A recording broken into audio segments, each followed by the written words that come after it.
नमस्कार। आज हम हिंदी भाषा की 7वीं कक्षा की पाठ्य पुस्तक ज्ञान सागर के पाठ 16 देशभक्त पुरु के अभ्यास के प्रश्न करेंगे। इस पाठ का अध्ययन हम अपनी पिछली वीडियो में कर चुके हैं।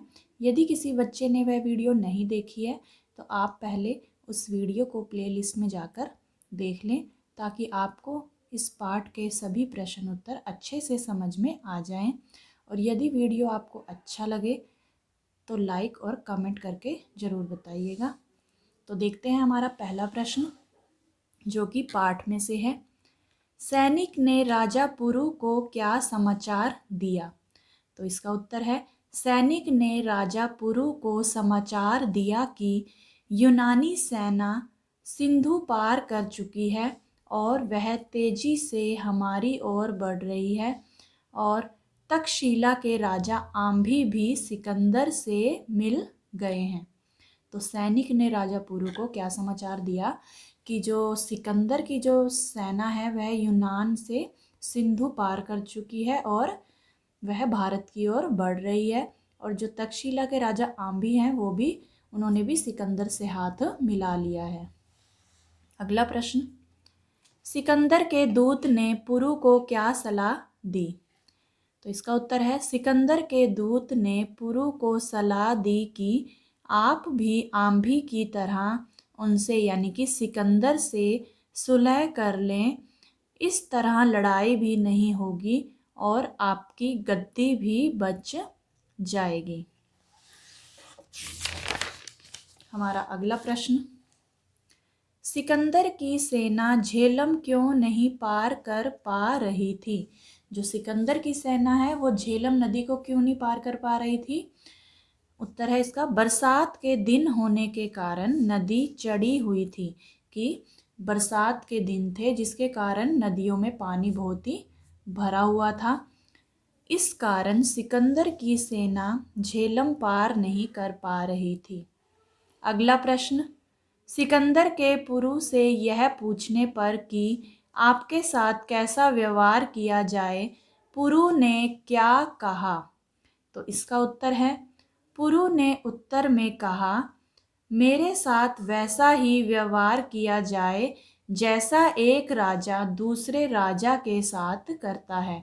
कि जब सिकंदर ने राजा पुरु को कैदी बना लिया था तब उन्होंने उनसे प्रश्न किया था कि अब आपके साथ कैसा व्यवहार किया जाए। तब उत्तर में राजा पुरु ने कहा कि मेरे साथ वैसा ही व्यवहार किया जाए जैसा कि एक राजा दूसरे राजा के साथ करता है। हमारा जो अगला प्रश्न है, पांचवा प्रश्न, नीचे दिए गए कथन किसने किससे कहे लिखिए। ये कथन दिए गए हैं और ये किसने कहा किससे कहा। तो पहला देखते हैं कथन, अपने सम्राट से यह कहना कि हम उसे हारना सिखा देंगे। तो ये कथन किसने कहा था? राजा पुरु ने सिकंदर के दूत से कहे थे। अगला कथन है, क्या वे नहीं जानते कि हमारी सेना कितनी बड़ी है? ये कथन सिकंदर ने अपने दूत से कहे। हमारे जवान पुरु के हाथियों से घबराए हुए हैं। ये कथन सेल्यूकस ने सिकंदर से कहा। अगला कथन है, रस्सी जल गई पर ऐंठ नहीं गई। ये कथन आम्भी ने सिकंदर से कहा। अगला प्रश्न है, पाठ के आधार पर कुछ कथन दिए गए हैं। सही कथन के आगे सही का चिन्ह एवं गलत के आगे गलत का चिन्ह लगाइए। गलत कथन को सही करके दोबारा कॉपी पर लिखिए। तो आप अपनी कॉपी पर इन्हें दोबारा से लिख सकते हैं। पहला है, राजा आम्भी पुरु के साथ युद्ध लड़ रहा था। तो इसका क्या होगा? गलत, क्योंकि वह युद्ध नहीं लड़ रहा था। उसने तो रात के अंधेरे में सेना पर हमला किया था। युद्ध तो हुआ ही नहीं था उनके मध्य। अगला है, पुरु ने सिकंदर के दूत से कहा कि वह लड़ाई के मैदान में ही सिकंदर का स्वागत करेगा। तो ये कथन ये वाक्य बिल्कुल सही है। अगला, 2 महीने तक सिकंदर की सेना झेलम के किनारे डेरा डाले रही। ये वाक्य भी बिल्कुल सही है। अगला, सिकंदर ने यूनान पर आक्रमण किया था। तो ये गलत है। सिकंदर तो यूनान से आया था, उसने तो भारत पर आक्रमण किया था। सिकंदर ने पुरु को बंदी बनाकर जेल में डलवा दिया। तो ये भी गलत आएगा, उसने उन्हें जेल में नहीं डाला था। अब अगला प्रश्न है बातचीत के लिए, तो इसे हम देखते हैं कॉपी से। आंभी को देशद्रोही क्यों कहा गया है? तो इसका उत्तर है, आंभी को देशद्रोही इसलिए कहा गया है क्योंकि वह यूनान के सम्राट सिकंदर से मिल गया था, या उससे हाथ मिला लिया था उसने, और अपने ही देश के राजा पुरु के खिलाफ खड़ा हो गया था। इसलिए आंभी को देशद्रोही कहा गया है। अगला प्रश्न देखते हैं। पुरु ने मित्र राजाओं से आपस में ना लड़ने के लिए क्यों कहा? तो इसका उत्तर है, पुरु ने मित्र राजाओं से आपस में ना लड़ने के लिए इसलिए कहा क्योंकि उस समय भारत पर यूनान देश के सम्राट सिकंदर का आक्रमण होने वाला था। तब राजा पुरु ने मित्र राजाओं का कहा कि आपस में लड़ने का कोई फायदा नहीं, हमें मिलकर सिकंदर को हराना होगा। अगला प्रश्न, सिकंदर ने पुरु का राज्य क्यों लौटा दिया? तो इसका उत्तर है, पुरु की देशभक्ति, बहादुरी और स्वाभिमानी से प्रसन्न होकर सिकंदर ने पुरु का राज्य लौटा दिया। साथ ही उसे अपनी गलती का एहसास हो गया था कि उसने रात के अंधेरे में राजा पुरु की सेना पर हमला किया, जो कि युद्ध नीति के विरुद्ध था। अगला प्रश्न, सिकंदर और पुरु के चरित्र में से आपको किसका चरित्र सबसे अधिक प्रभावशाली लगा और क्यों? उत्तर है, सिकंदर और पुरु में से मुझे राजा पुरु का चरित्र सबसे अधिक प्रभावशाली लगा, क्योंकि वे जानते थे कि सिकंदर कितना शक्तिशाली है और उसकी विशाल सेना है, कि उसकी सेना भी बहुत बड़ी है। फिर भी उसने सिकंदर से सुलह नहीं की और सिकंदर द्वारा बंदी बनाए जाने पर भी राजा पुरु के चेहरे पर ना डर था और ना ही पछतावा, कि सिकंदर के सामने उन्होंने बिल्कुल भी घुटने नहीं टेके और हिम्मत से, अपने साहस से काम लिया और अपने देशभक्ति की भावना को कायम रखा। अनुमान और कल्पना से संबंधित है हमारा अगला प्रश्न। क्या होता अगर सिकंदर ने रात को आक्रमण ना किया होता? तो इसका उत्तर है, यदि सिकंदर ने रात को आक्रमण न किया होता तो हो सकता था कि वह युद्ध में राजा पुरु से हार जाता, क्योंकि पुरु के पास भी हाथियों की बड़ी फौज थी। तो ये अनुमान और कल्पना के आधार पर हमें इन प्रश्नों के उत्तर देने हैं। आप भी अनुमान लगा सकते हैं कि क्या होता अगर सिकंदर ने रात को आक्रमण ना किया होता। अगला प्रश्न देखते हैं। क्या होता अगर सिकंदर पुरु को बंदी बनाकर जेल में डाल देता?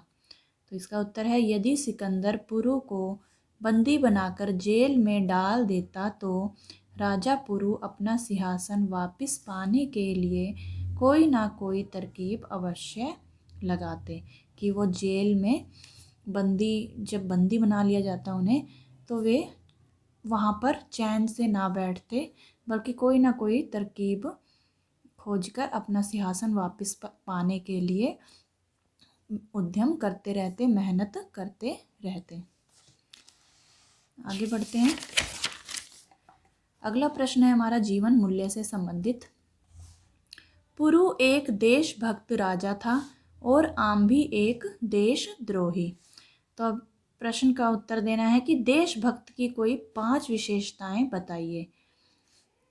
तो इसका उत्तर है देशभक्तों में अपनी मातृभूमि के प्रति प्रेम, बलिदान की भावना, निर्भीकता, साहस, स्वाभिमान तथा महापुरुषों के प्रति श्रद्धा की भावना होती है।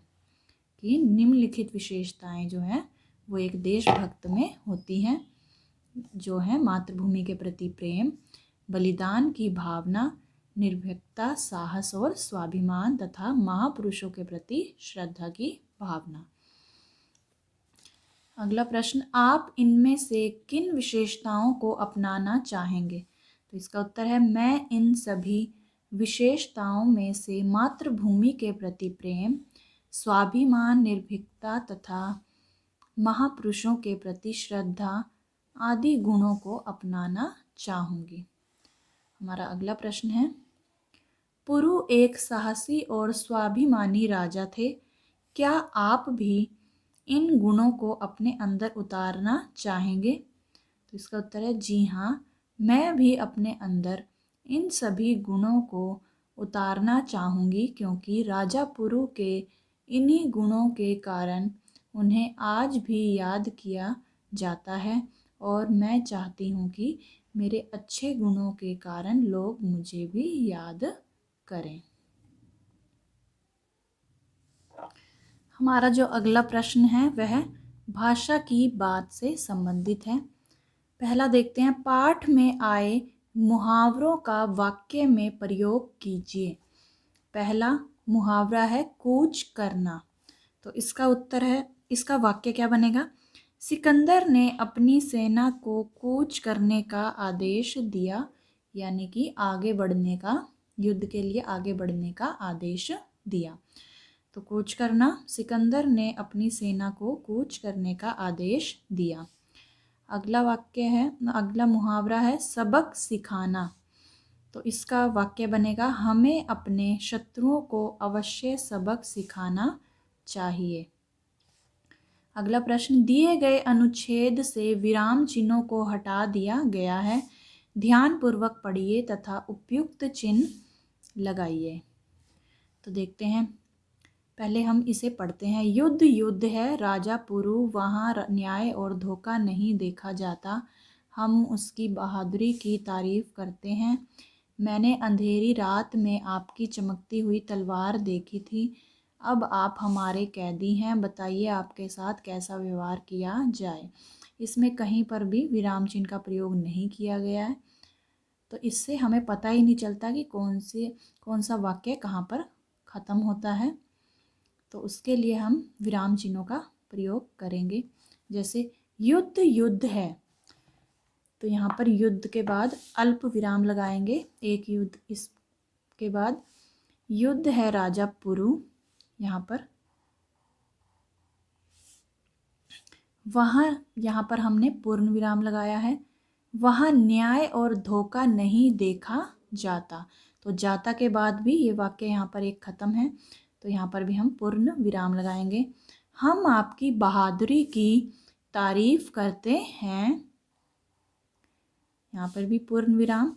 मैंने अंधेरी रात में आपकी चमकती हुई तलवार देखी थी, यहाँ पर भी एक वाक्य ख़त्म होता है, तो यहाँ पर भी पूर्ण विराम लगाएंगे। अब आप हमारे कैदी हैं, बताइए। अब यहाँ पे जहाँ पे थोड़ा सा रुकते हैं हम, वहाँ पर हम अल्प विराम लगाते हैं। बताइए आपके साथ कैसा व्यवहार किया जाए। आपके साथ कैसा, अब ये कैसा आ गया है, तो इसका मतलब यहाँ पर प्रश्न पूछा गया है, तो यहाँ पर प्रश्न सूचक चिन्ह का प्रयोग किया जाएगा। ठीक है, जैसे अगर यहाँ पे कौन, कहाँ, ये सब प्रश्न सूचक चिन्ह के उदाहरण है। मतलब कि जहाँ पर भी कौन आ जाए, कैसा, कहाँ, एक तरह से प्रश्न पूछा जाए, तो वहाँ पर प्रश्न सूचक चिन्ह लगाया जाएगा। तो बच्चों, ये थे पाठ 16 देशभक्त पुरु के अभ्यास के प्रश्न। आशा करती हूँ आपको ये प्रश्न अच्छे से समझ में आ गए होंगे। तो मिलते हैं अगली वीडियो में। तब तक के लिए नमस्कार।